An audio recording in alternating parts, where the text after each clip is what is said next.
Now we are living in a time of rapid changes, and often urban areas are under pressure. So to meet new and global needs, seems that radical transformation are necessary, and sometimes the cultural heritage seems to impede this development. So in this context, the preservation of the historic part of the city can be really safe, inclusive, and sustainable, also from the cultural and economic point of view. We invited to answer these questions Professor Marco Pretelli and Professor Alessia Zampini, both from the University Alma Mater Studiorum of Bologna. Marco Pretelli is full professor in conservation and restoration of architecture, member of the PhD steering committee, both at the Politecnico di Milano and the University of Bologna, and plays an important role in addressing ROCHEMP's activities in the field of monuments preservation. Alessia Zampini works with him, and she's a joint professor in architectural conservation at Alma Mater Studiorum University of Bologna, and she's also a young member of SIRA, the Italian Society for Architectural Restoration. And she's in particular interested in the broadening of the heritage concept and assessing the value of the community involvement in conservation processes. The floor is yours, and we are eager to listen your interesting inputs in this field. Thank you. Thank you very much, Gayane. I will start, and I will leave room to Alessia a little bit later, so it will be a short episode. I would like to thank you, Gayane and Alessia, and of course, Annie, Goar, and Mariangela for this interesting occasion in which we can speak about something that is really interesting on the general level. First of all, I would like also to thank colleague Danuta for interesting position about the principles. I like principle, but I think that principle as a story. So I would like to ask Alessia to share our presentation, because as usual, I asked to Alessia to help me. I cannot exist without her at this moment, because my time is short. I would like to live a little bit more than 24 hours a day, but it's hard to do. So I will introduce shortly how the problem of preservation of historic towns or historic cities started. You know that it's one of the interesting aspect of my work, reflecting on how things happen. And in this case, it's quite, I'm sure that just in these days, reflecting on this topic, I discovered something that could be really interesting in the field of research. And so I can go on, Alessia, or will you manage for me the presentation? We manage. Okay, thank you very much. So we can go to the third slide. I can do it by myself, sorry. No, I can do. I need Alessia, as usual. So the thing that in the third slide, Alessia, thank you. So in the past, the idea of preserving something was really strange. So you know that in the Western world, I'm not an expert in the Eastern world, but I think that things are not so different. I studied a little bit, sorry. I studied, calm down. Okay. I studied a little bit Chinese history, and I discovered that the history is not so different. So the idea of preserving something was something that was absolutely strange. No one would like to preserve anything in the past, and Rome. I don't see the third slide, Alessia. Can we go on? This is the first one. Anyway, in Roman times, the idea of preserving was not exactly normal. So generally, the idea was that it was possible to change and substitute everything with something that was better. This is the main idea of that age. So we can see different versions of Rome, from the Republic to Empire, and then later to the period after the Empire. And Alessia, do we have any problem? switch on the microphone so we can share. Yeah, so sorry for a moment. I had some technical. Okay, so we arrived to the 7th or 8th slide, but we can go back. So the general idea, okay, perfect. So the general idea that it was quite normal to demolish part of the city, change that part of the city with something was more interesting. This is one of the reconstruction of Rome at the time of empire, or the first empire. And you can see that there are these enormous buildings that were built over part of the historic city at the time. But there was no problem. The idea was that future would be better than the past. So I just quoted this fellow, Frank Bourne, that more than 40 years ago wrote these interesting words on how Rome was thinking to its future, or its future. Going on with the other slide. And this is the Palatine Hill. You know, Palatine Hill was the place in which palatiums, it means main buildings, palaces, were built as added part of the city, over part of the city. And no one told anything about this idea of reconstructing the city every time from the beginning. So demolishing what was made before, or if not demolishing, using in a free way. And this was quite normal until, you know, more or less the age after Middle Ages. So about, we can go on with the slide. So at the beginning of Renaissance, some ideas changed on how it was possible to think to the future in terms of interest to the past. So the case was really interesting because there was a crossing of interest from the past to the future, passing over Middle Ages. This is another problem which we cannot discuss in this period. But we can arrive to the 19th century, that was the century in which something new happened in the Western world. So a strong interest for monuments of the past increased and was born in the centuries before, but increased a lot during the 19th century. But this idea was just aimed to preserve just single monuments, single architecture. It was, the people were thinking that would be important to preserve in terms of conserving some memories of history or some happenings that happened in the buildings. And there was no idea that the city was part of the history of this history. It's a really interesting period. I say that it's a schizophrenic period, more or less, but we can go to the slide of this. Was a schizophrenic period in our opinion. Okay, you can go to that. Okay, and this man is the emperor of the French Empire, the Second French Empire. Napoleon III is, I think, the principal actor, player of this age, because it was at the same time the man that ordered Baron Haussmann to reconstruct Paris. You know that Paris is one of the cities that has been totally, or largely demolished in the 19th century, on one hand, and on the other hand, he decided to have Viollet-le-Duc as his consultant for a lot of restoration. It means conserving heritage monuments. You can see some from these drawings, just 2 minutes. You can see what's happened in Paris. We go to the next slide, Alessia, thank you. So this is just a map in which you can see how large was the work that Baron Haussmann made in Paris in that age. Paris was a middle-aged city, and he demolished a lot of buildings, part of the city, to make new big road called Boulevard. And no one thought that there was something schizophrenic between this approach to the historic city and the fact that Viollet-le-Duc was restoring, for instance, Notre Dame in the same period.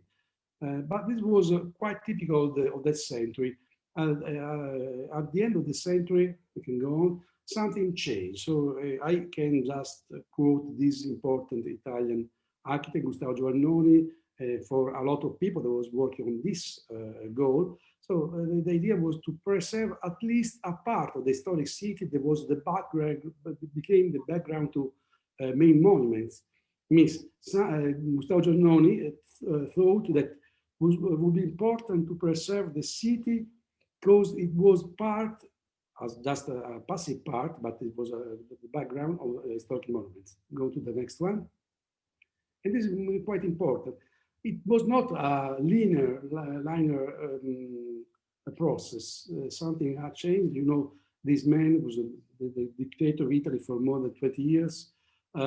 He was, on one hand, he would like to restore some of the monuments of Italy, but on the other hand, he made these sventramenti, literally disembowelments, or gutting policy, as Alessia did, and was because it's quite normal that dictators decide to make this kind of operation because they think that have to be a main of change, and Mussolini was part of this phenomenon.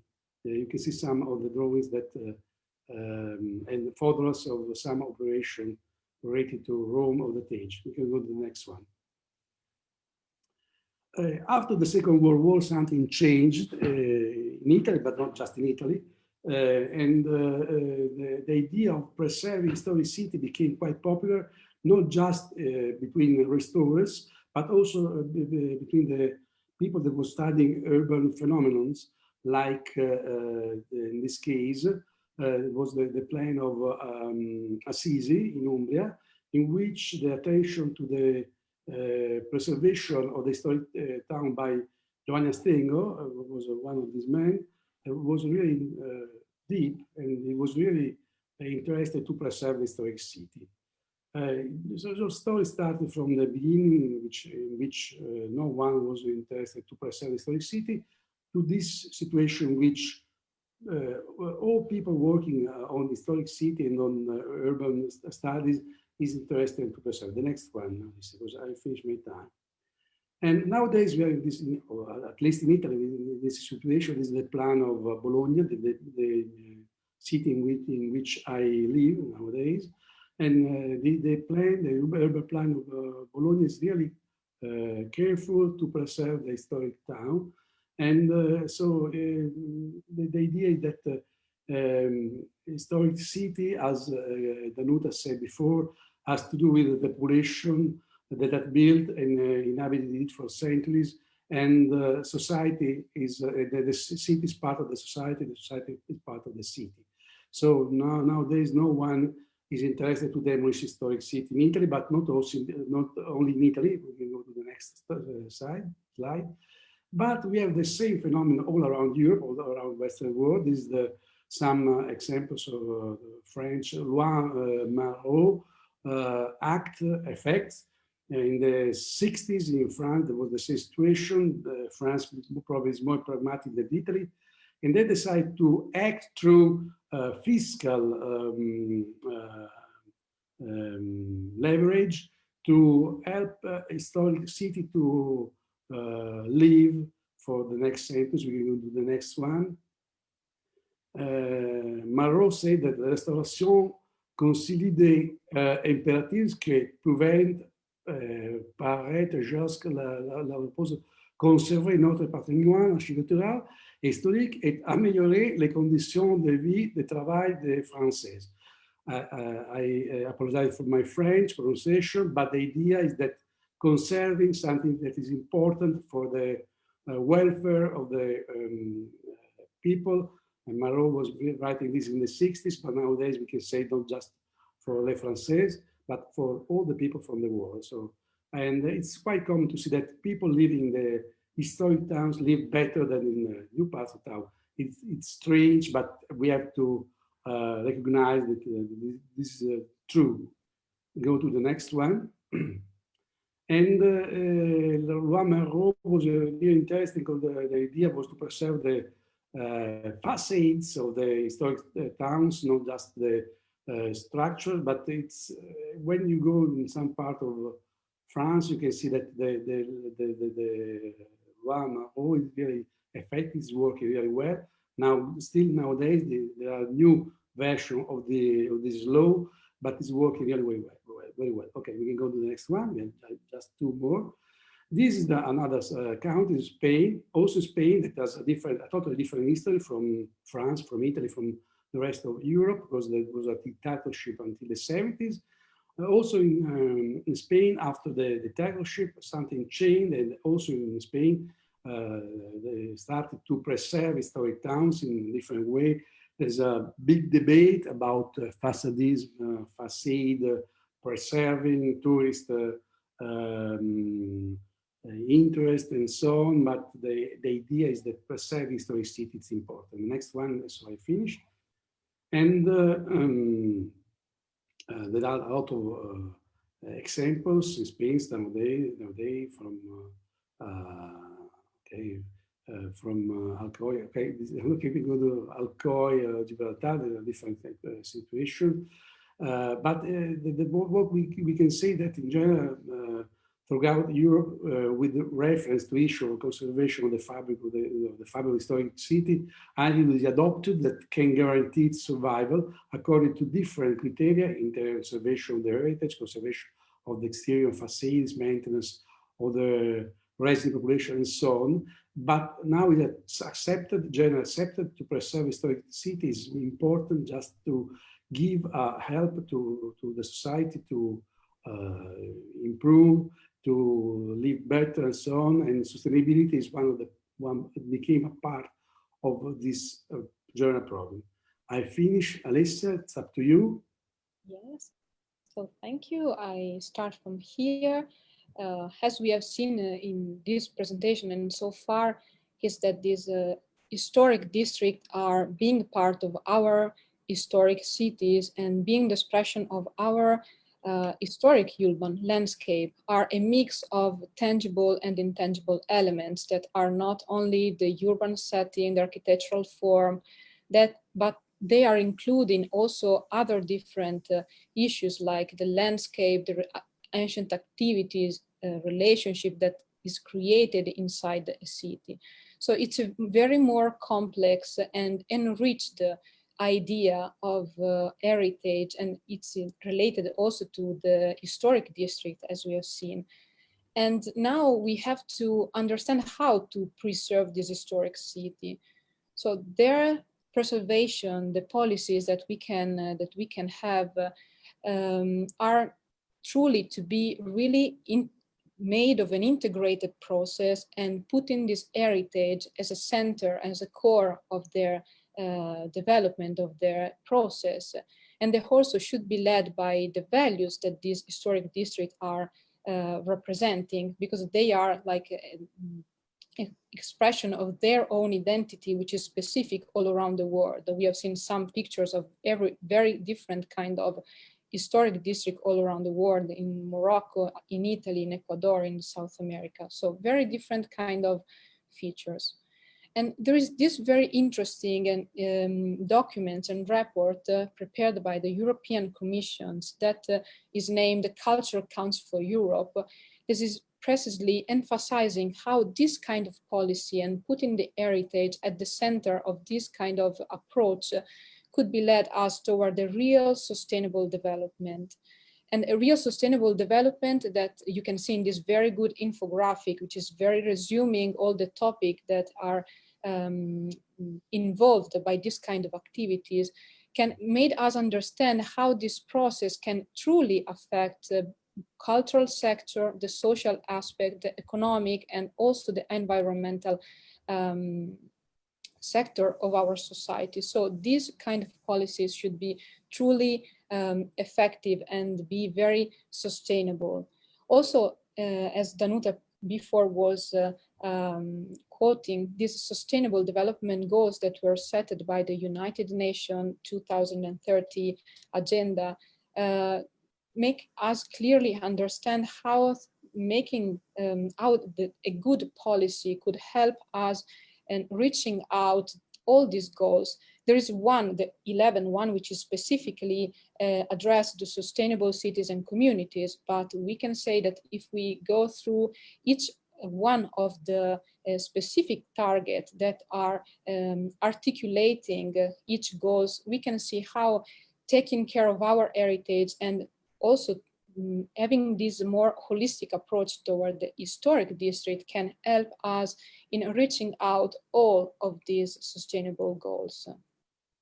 But if this point of view is very clear, and let's say that if this statement is very easy to accept from a cultural point of view, from an academic point of view, what happens when we have to put ourselves in our policymaker shoes, for example, when they have to set physiologically their priorities according to their mandate period agenda, or when, for example, they have to balance competitive interest, like, for example, the real estate market, which is not like the evil to fight, but is a real powerful stakeholders that we need to involve in this new policy and this new process. Or what happens if we are house owners, for example, that consider preserving, starting this process of preservation too expensive for our opportunity. So we can appreciate sometimes, and it's unfortunately it often happens, that we started to consider this heritage as something which is hurting and not profitable. There is this very interesting way of saying from the Roman law that describe when we receive an inheritance from our father, from our ancestral relatives, for example, an heritage, an inheritance, that in the balance between profits and expenditure, the benefits are not just enough to be compared to the expenditures. We are pushed to the denial, the refusal of this heritage. And this idea, this damnosa hereditas, which means like damaging heritage, is just the idea that we create in our mind. So we perceive heritage like something that has to fight, that's something that has to sometimes destroy, because we don't have the tools or the way in order to preserve it, because they are too expensive. So is it possible to address a shift of perspective? So is it possible to make all the stakeholders joining this cause and let them thinking and that this heritage is something that we should all fight for and we should desire to keep it and to preserve? Let's say that in this case, the policy and a strong political willness and a robust, wise, and aware policy could be a real game changer. In what way? What are the key points for trying to foster this change and trying to make this change happen? Of course, there are some points that we can take in consideration. First of all, as we have said, we have seen it into the charter, involve local communities and audit the stakeholders in the whole process. This is fundamental. This is like the base of each kind of any kind of policies that we are going to take and to start. Then another point is to provide a robust stewardship and guidance. And last but not least, we should try to help incentivize the private sector to join the cause. Let's see some tips, some issues step by step. Why is it so important to involve local communities and the stakeholders? Because as first thing, while we are fostering people to stay, or the community to stay in their place, we are first of all refraining from resettling the local communities. And if it's quite easy to build a new district, let's say, it will be very complex to build a new society and a new community living in that district. And why this? Because these people that are living here in this historic district are increasing the social capital of the city, of the area, but they are also able to inspire and foster the participation, and they keep a sense of continuity with the past. And they're the place where this idea of local identity or sense of place, this sense of genius loci is more synced. And of course, they also restrain from gentrification, which is a process which is not positive at all in general terms. Well, it has a positive effect, of course, but having a complete gentrification is not positive for the local communities. And as we have said, this new idea and this new process should be for the people that live inside our district, inside our city.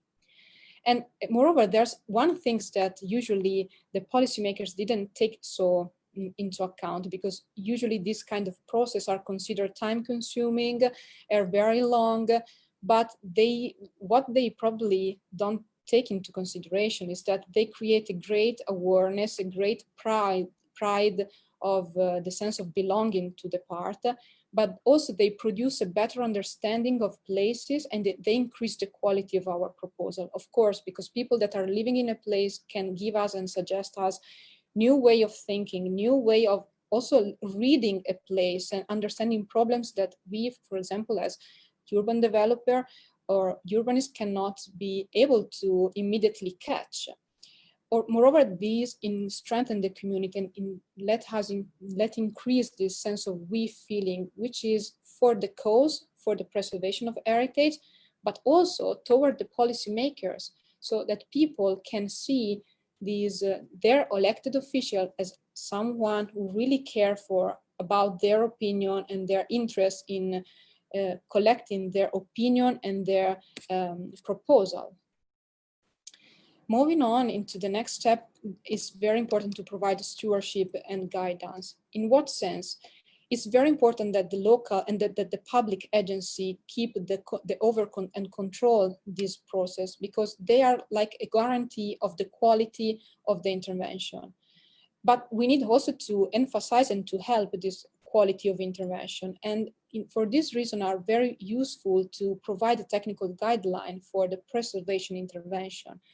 Very useful and interesting example are these from the SPAB manuals and the US National Park Service for the house owners.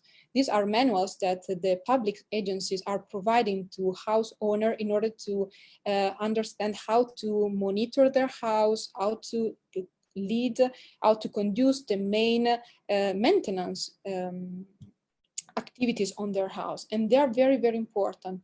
Also because in this way, when the public agency is taking the control and helping and fostering this quality of intervention, we are also removing the uncertainty from the real estate market. And we are creating these things which is called the neighborhood effect. So if I'm an owner, I will be sure that in the future also my neighbor won't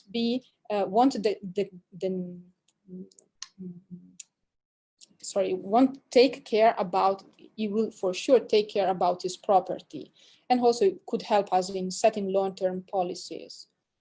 But also we need to consider that these urban districts are not just a separated part, a detached part inside the city. So we needed to work on all the scales, the city, the district, and architecture, and promote a mixed use increasing that is able to increase the urban vitality and viability, and also provide and strengthen all that key facilities and services like school, green areas, parks, cultural spaces, public transport, road safety, and a lot of other that are considered like indicators for the quality of life, and that are able to improve the quality of the people that are living in this district, historic district, which is very, very important.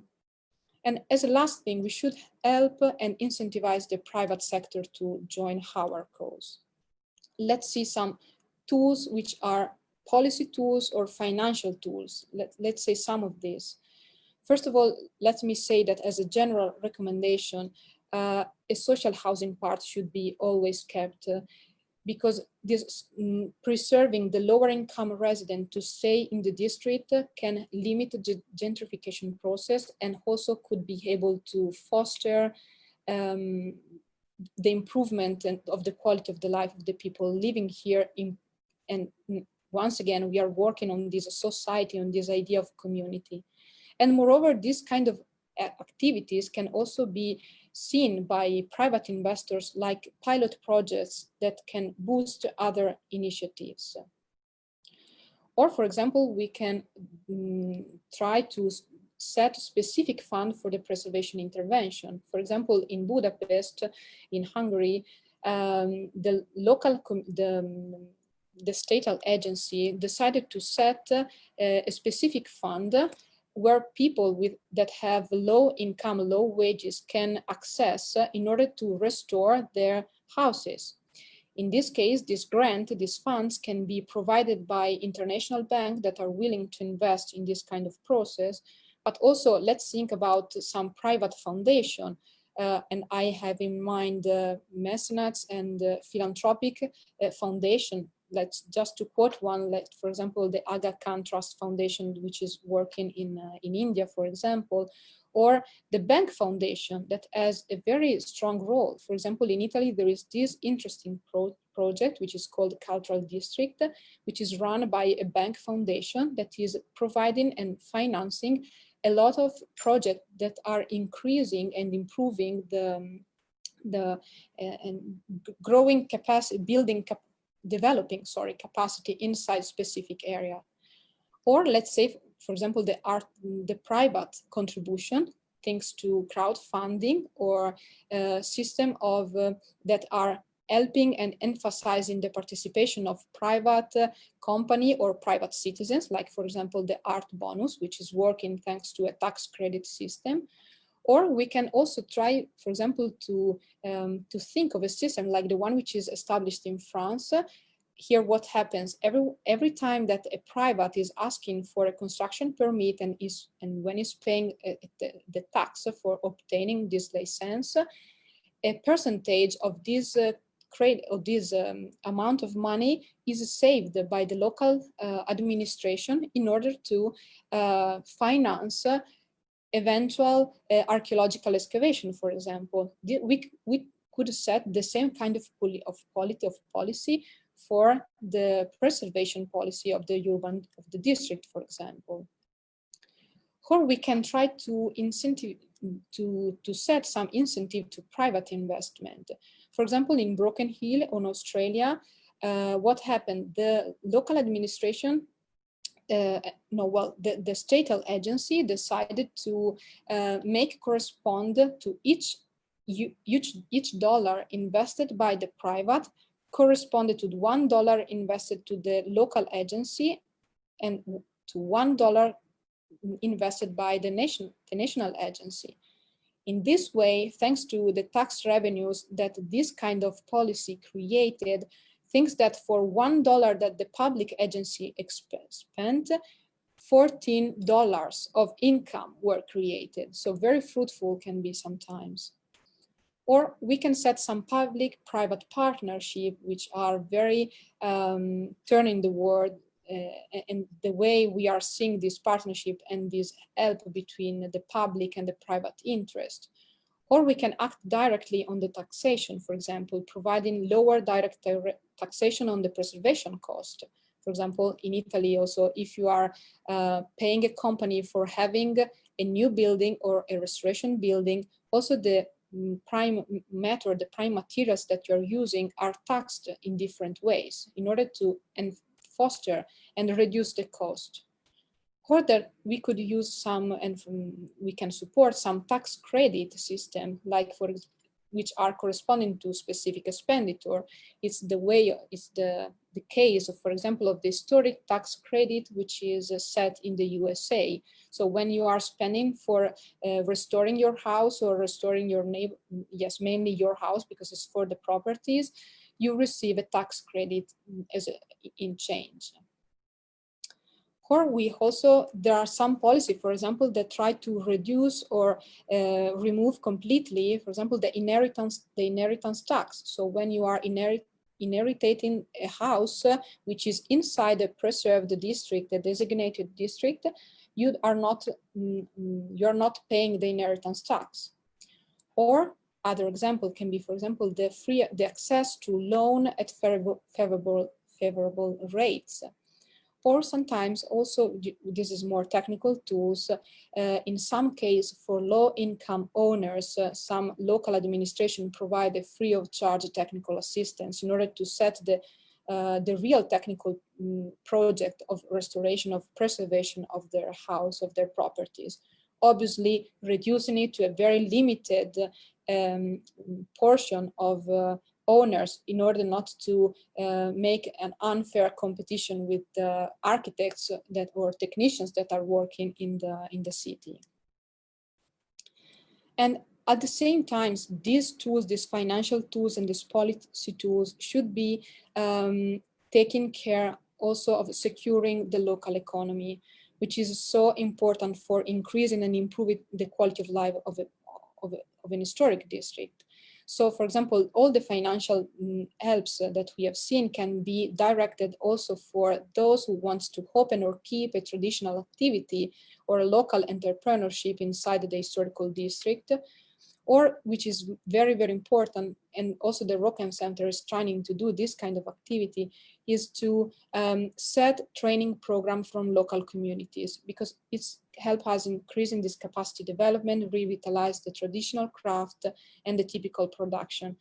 And at the same time, for example, you see some picture from India where this is the Humayun's tomb in Delhi. Here the workers were trained, they worked here as technical, like specialized workers, and now they're still working in another project in the same district. Or let's take in consideration that this kind of good job of this inclusion, involvement also for young generation and for a marginalized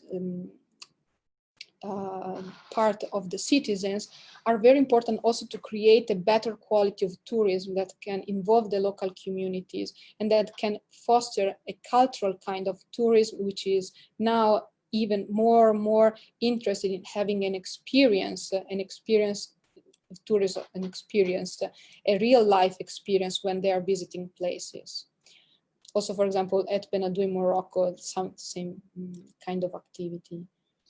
And let's just some few questions, let's just some few data in the end, just to say how important and how this public investment that seems very committing at the first time, but in reality as a true positive impact on delivering other policy goals, like for example in earth, society, economy and environment sector.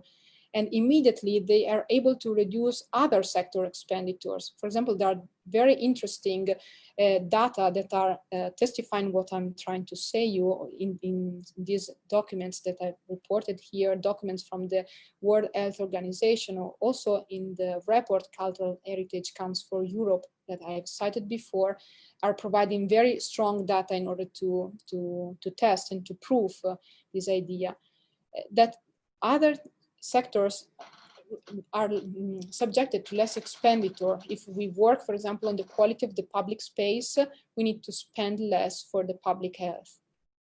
And also there is a good return on investment and generate significant tax revenues. It's quite, this is quite interesting.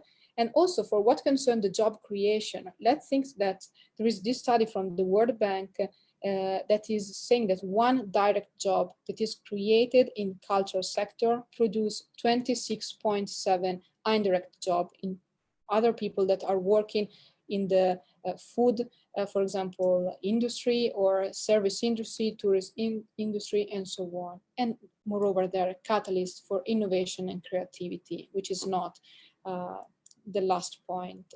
So definitely we can say that a kind of a policy that could take in consideration this point should be for sure trying to reach out a really sustainable development goals. So thank you for your attention.